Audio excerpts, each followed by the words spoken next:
السلام علیکم ورحمۃ اللہ وبرکاتہ۔ امید ہے کہ آپ تمام حضرات خیریت سے ہوں گے۔ اللہ تعالی ہم سب کو ایسے ہی خوش رکھے۔ آپ تمام حضرات کی خدمت میں ایک اور ویڈیو لے کر حاضر ہوا ہوں جو آپ نے تھمبنیل میں پڑھ ہی لیا ہوگا۔ اب اس ویڈیو کو شروع کرتے ہیں۔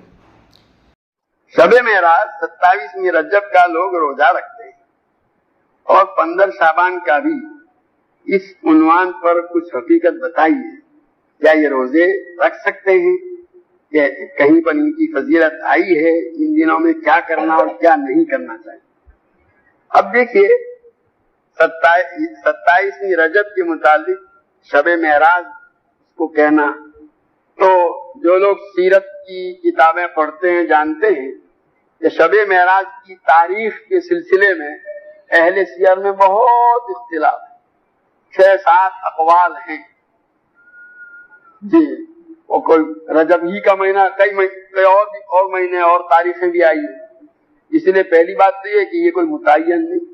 دوسرا، متعین ہوتا تو بھی کسی بھی حدیث میں کہیں یہ نہیں آیا کہ بھئی شب معراج کے اندر عبادت کرنا یا اس کے آنے والے دن کے اندر روزہ رکھنا اس کی یہ فضیلت ہے۔ ایسا کہیں کسی روایت میں کوئی فضیلت مخصوص آئی۔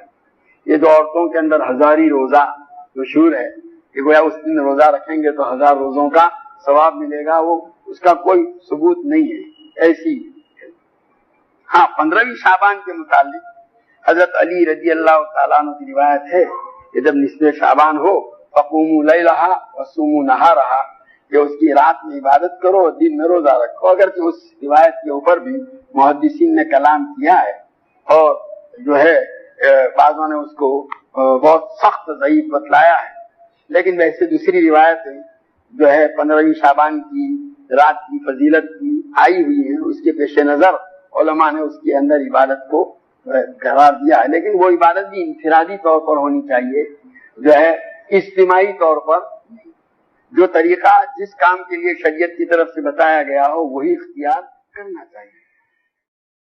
ایسے ہی مزید ویڈیو دیکھنے کے لیے آپ ہمارے چینل نورانی باتیں کو لائک کریں، سبسکرائب کریں، تاکہ ویڈیو اپلوڈ ہوتے ہی سب سے پہلے نوٹیفیکیشن آپ کو مل جاوے، اور اس ویڈیو کو شیئر کرنا بالکل نہ بھولیں۔